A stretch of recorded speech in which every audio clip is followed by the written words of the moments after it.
I wanted to turn off my Outlook and everything. Okay, Okay. I'm good. Cool. All right, we're good. Hey, Shannon, how you doing? Thanks for joining us for Bloomerang TV. This is awesome. Yeah, absolutely. I'm excited to be here, especially Yeah, with you. You're super cool, Steven. and thanks to everyone for watching too. We do this once a week. And Shannon, a couple weeks ago, I told Derek Feldman that he was the most rock star person we've ever had, but I actually think that you are the most rock star person. Derek Feldman. He's pretty awesome, but no, I think I'm going to give him a run for his money. Yeah, Yeah. you speak at AFP events. You're all over the place. Tell folks what you do. You're a fundraising coach, right? Yeah, so I'm a fundraising coach that's really focused on donor happiness. So, which is a little bit different because there's not a lot of out there or people out there that focus directly on kind of retention or stewardship, and that's where I primarily focus a lot of my work. So when there's organizations that want to take better care of their donors, or essentially they're just looking at how to create a more happy culture at their organization, that's the kind of organization that I work with. So it's really fun work, and it's a little bit different because I transitioned over. I used to do a lot of event fundraising work, which is where I first started, but I soon got into donor retention and donor relationships because I was doing all that work and it was so exhausting, right? And then no one was paying attention to what we would do after the event, and I was like, there's got to be a better way. There has got to be a better way, because you don't put like all of your heart and soul, like in the entire office, into something like a into like a Boeing 747 engine that an event is, and then not do everything that you need to on the back end to make sure that your event donors stay with you. So I started transitioning in donor relations, and I found my calling. So yeah. That's good. So you're doing all this coaching, but you've also got this really exciting new project coming up on the horizon, a partnership with Vanessa Chase, who's a friend of ours who's been on the program. Tell us what you two gals are up to with the Stewardship School there. Yes, Vanessa, also a rock star. So Vanessa and I started something called Stewardship School, and we had our very first program. We actually launched it just in March, I think, and we had our very first program, which is awesome, and we're relaunching again after all the amazing things that we heard from our students. So we're going to launch it again in September. So Stewardship School is really cool. The whole idea around stewardship is that Vanessa and I, we will powwow. Just like you get together with a coworker and you're like, gosh, what are you seeing? What's trending? And Vanessa and I continue to get asked by people that we work with, how do we do stewardship? Like, I just don't get it. Like, I get stewardship as a word, but I don't necessarily know how I go about implementing some sort of plan, or how do I actually take good care of people. So what we wanted to do was actually develop a program to help people understand what stewardship is and develop a very unique stewardship plan that is specific to them. So a lot of times, right, we have webinars and we have a lot of DIY products out there where, nonprofits, organizations can like download something and they kind of have to work through it themselves. Right. But it's really kind of broad, and it's kind of like, it's very blankety, right? It's like, it doesn't really speak to the nuances and the personality of your organization. So Stewardship School is a really cool 6-week program where we walk people through specifically their organization, their culture, and how to develop a stewardship plan for their donors that speaks specifically to their own needs. So, for instance, like if you realize that, we're not doing a really good job with our mid-level donors, but for some reason for our first-time donors, we're kicking butt, then you know what? We're going to help you develop a plan that focuses on that mid-level donor. So that particular segment. And someone might just not have a really good track record with their major donors. So they want to do a little bit more because they want to move them up to legacy donors. So that's the specific, core donor that they focus on. But you could tell, like a mid-level donor versus a major donor, they're going to have different needs. So we really teach them how to identify the needs, understand who their donor is, what are they doing now, but then more importantly, how do you spice it up and how do you make it fun for your donor, but more importantly, how do you make stewardship fun for yourself? Because I think that's where we get stuck, right, in the nonprofit world is, and I always like to say this, you can be professional and fun at the same time. Like, they don't have to be exclusive, yet at the same time, we really hold ourselves back from being creative and just being putting more personality in our work. And that personality is what's going to make you stand out. That's Right. what's going to make you unique and different from anyone else. So we really try to teach that in Stewardship School as well. Like, what is your own personality, and how do you put more fun and delight into a process, which shouldn't really be a process. It should be more about people anyway. So, Right. so Stewardship School is fun, and and Vanessa is awesome, and I have a lot of fun sort of teaching, kind of doing a lot of she does a lot around getting to know your donors and being donor-centric and putting your donor first, and I do more of the, how do you really create stewardship that's incredibly fun, that is surprising, that is unique.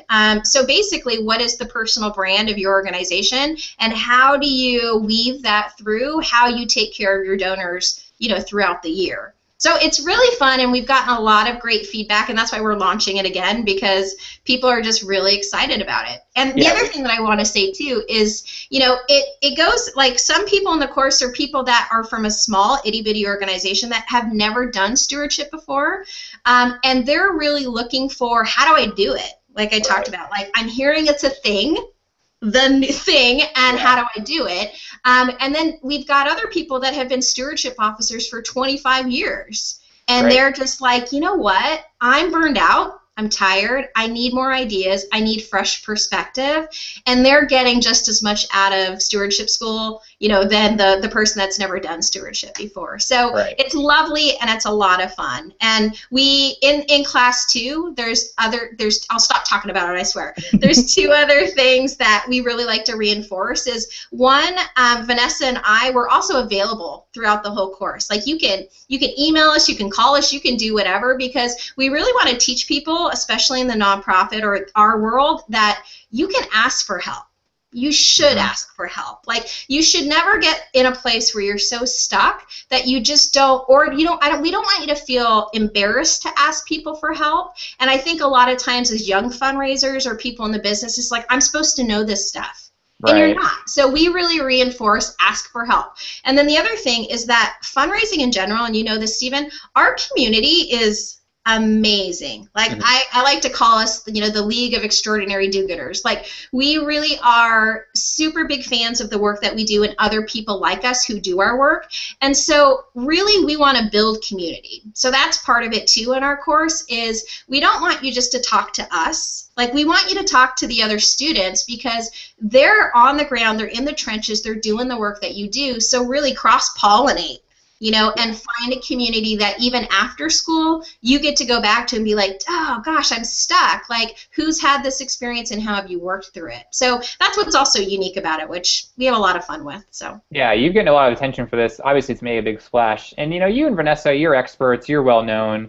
Why stewardship? Why did you choose stewardship to have a school about? Among all the other myriad topics and other buzzwordy type things. What is it about stewardship that makes it that hot topic, like you said? Why is it so important? I think that that's a big question, and I really love, this is why I love Bloomerang and what you guys do, because it's your #1 topic as well. Like, it's one of those things where I just think what holds us back in terms of keeping donors with us is that we just don't understand the playing field. Like, we don't quite get it. Like, we think of ourselves a lot of times, which is perfectly fine, as a nonprofit, and we have to be really nimble, and we also have to be really careful about how we spend our money. Yet at the same time, and I'm not one of those people that says, you know what, you need to go look at for-profit companies and you totally need to emulate what they're doing. However, one of the things that I teach and talk about is, one of the ways that I get inspiration and always have in terms of how to take care of donors is, there are a few places that I shop all the time. And I am loyal to them because of the way they take care of me. And you know what? They do kind of a few things. Like, they'll send me fun cards and little things in the mail, or they'll send me a little gift like every now and then. And the thing is like, it costs money to do that. And you know what? But at the end of the day, I will go back to them day after day after day whenever I need someone. So it's about customer retention, right? So, but I think in the nonprofit world, we don't look at it that way. We don't look at, oh, you know what, I need to spend money on taking care of our donors. It's like taboo, right? But it has to be done. And I think that, and what's fascinating, Stephen, is the more I talk with people about it, and I'll say this, and I jump all over the place, so sorry about that, but one of the things is I did this webinar on kind of how to create like a simple donor retention plan. And one of the questions that I asked of the 80 plus people that were in that webinar is I asked, what's your retention rate? Like, can you tell me what your retention rate is? And 99% of the people in that webinar did not know their retention rate. Oh. Yet they're in there because they want to figure out how to stop losing donors. Right. But they're not kind of baseline knowledge is not there. So it's almost like I can have you do your overall donor retention rate, and that's going to be helpful. But if you don't know the donor retention rate of some of your donor segments, how are you going to know where to spend your time? How do you know where you're doing a good job so you can take some of those practices and scale it over to another donor segment? Or how do you know where, you know, you're not doing a great job, and that's really where you need to focus your time? So, and I think that in a lot of interviews that you do, and even in a lot of the webinars and awesome resources that you have there, you know, there's Professor Stewardship himself, you know, Dr. Sargent, who is amazing. And just that one statistic about if we could keep 10% of our database, if we could just keep 10% of them year after year, we could essentially double the lifetime value of our donors and, you know, obviously donations that have come in. And, you know, you hear something like that and you can't be like, whoa, I need to pay attention to that, right? Yeah. Like, you have to pay attention to that. Yet people don't know their donor retention rate. They're not spending time on it. They don't understand what it means to actually steward someone and how that really benefits the financial stability of your organization over the long run. And so for Vanessa and I, that's why we chose stewardship, because I think if there's one thing that's not being taught, if there's one thing that people aren't necessarily getting the learning that they need to be effective, it's stewardship. Like, I can Google acquisition all day long. Right. You know, and I could read until I was 84 about acquisition, you know, but when it comes to stewardship, it really is about, okay, you just need to say thank you. Right. No, I mean, it's not just about, like, yes, you need to be grateful. And I am one of those people. Gratitude is everything. Gratitude is contagious. But at the same time, like, being grateful is not going to move the needle for you. It's not enough. Yeah. You have to know, what does grateful mean and what does that look like to a donor who expects certain things and you only know them because you asked. You know, so that's why we focus on stewardship. And honestly, the other thing too is just, I love taking good care of people. You know, that's the other thing. I mean, I am not going to be out there talking about direct mail. It's not my thing. You know, it's definitely not my thing. But can I talk to you about, you know, what do you do to make a person feel happy and special? How do you make them feel needed and appreciated? That's my jam, and that's what I love talking about.